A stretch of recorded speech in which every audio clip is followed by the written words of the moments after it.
The sign of the Son of Man will appear in heaven. When Jesus comes back to earth, there are signs that we will be warned to keep an eye out for in the Bible. The Bible is a history book, but it is unlike any other history book available in any public library. The Bible's history starts with the earth's creation and ends with the world's end. Jesus told us to watch and pray. What do we watch? We cannot stand still and watch the clouds wait for him to appear. That is not what he meant. He meant, keep an eye on what's going on in the world and see what signs I gave you to help you prepare. Signals are signs. So, let's look at Matthew chapter 24, where the disciples asked him, "What will be the signs or signals of your return? What would we do if we don't know when it's going to happen?" To their inquiry, Jesus gave a direct and unambiguous answer. We can thank God that he responded in such a straightforward manner. Matthew 24, 3-5. While Jesus was seated on the Mount of Olives, the disciples came to him privately and said, "Tell us, when will this destruction of the temple take place? And what will be the sign of your coming, and of the end, completion, consummation of the age?" Jesus answered, "Be careful that no one misleads you, deceiving you and leading you into error. For many will come in my name, misusing it and appropriating the strength of the name which belongs to me, saying, 'I am the Christ, the Messiah, the Anointed,' and they will mislead many." In the book of Revelation, he gives a much more detailed and comprehensive response, but here he gives a rundown of the signs that will precede his arrival. The disciples approached Jesus secretly as he was seated on the Mount of Olives. This converse takes place in Matthew 24, 3-36. Now, in that passage, he gave 4 distinct signs of his coming. The first sign is disasters in the world, and he notes, for example, wars, famines, and earthquakes. The church, not the world, is the second sign of his coming. That takes us to the third sign of the end times, Jerusalem's distress. Then Jesus says that the fourth sign of his coming will come instantly after that. So we shall know when he is coming, and we shall be ready. There will be no risk of false prophets or messiahs when that sign comes. There will be no deception, and it will be too quick. What will happen is that all natural light will be switched off. The sun will go dark, and the stars will fall. Matthew 24, 29-31. Amplified Bible. Immediately after the tribulation of those days, the sun will be darkened, and the moon will not provide its light, and the stars will fall from the sky, and the powers of the heavens will be shaken. And at that time, the sign of the Son of Man coming in his glory will appear in the sky. And then all the tribes of the earth, and especially Israel, will mourn, regretting their rebellion and rejection of the Messiah.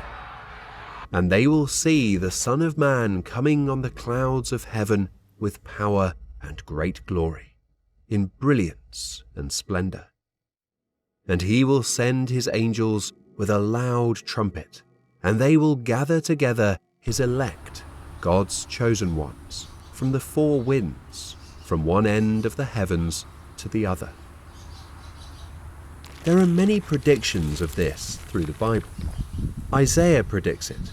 The heavens will be rolled up like a carpet. Isaiah 34:4, Amplified Bible. All the host of heaven will be dissolved, and the skies will be rolled up like a scroll. All their hosts, the stars and the planets, will also wither away as a leaf withers from the vine. and as a fig withers from the fig tree. The natural light will be gone, leaving only artificial light illuminating the earth. What is happening? What is going on? People may ask. This is it, Christians will exclaim. The sun, stars, and moon stop shining right before that happens. God turns off the lights of heaven to prepare for the blaze of light from the lightning that will mark his return. Then he comes on the clouds back to planet Earth, and we meet him. We are not meeting in an earthly stadium, because there isn't one large enough to accommodate such a large crowd. We'll reach him in the air, and that'll suffice. Isn't that a fantastic prospect? When you see all these things, you know he is at the gates, just about to walk through, he says. The Son of Man will come after that time of tribulation. Here, distress connects with Matthew 24 to 21 to point to a specific period of great tribulation. The adverbial expression immediately after emphasizes that the celestial signs and the coming of Jesus will occur after the time of great distress, just described in Mark 24:15 to 28. Heavenly disturbances.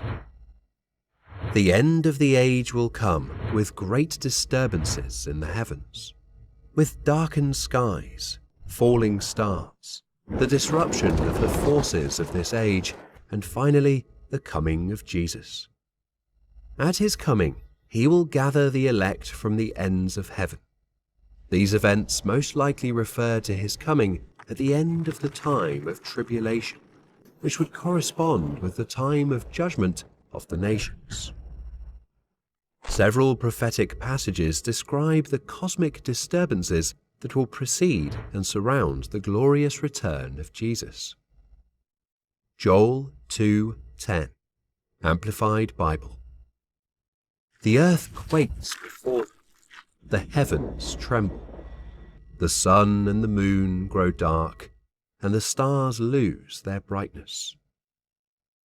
Revelation 6:12 to 14, Amplified Bible.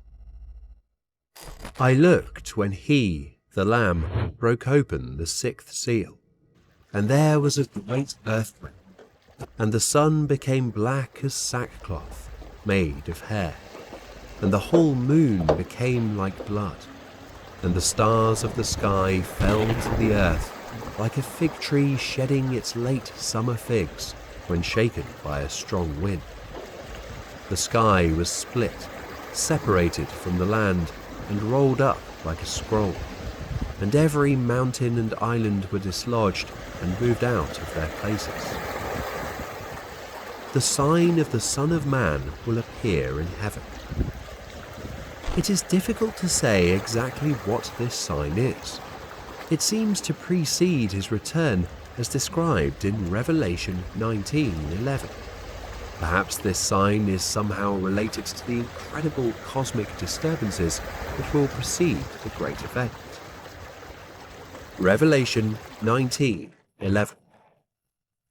And I saw heaven opened, and behold, a white horse, and he who is riding it is called Faithful and True, trustworthy, loyal, incorruptible, steady, and in righteousness he judges and wages war on the rebellious nations.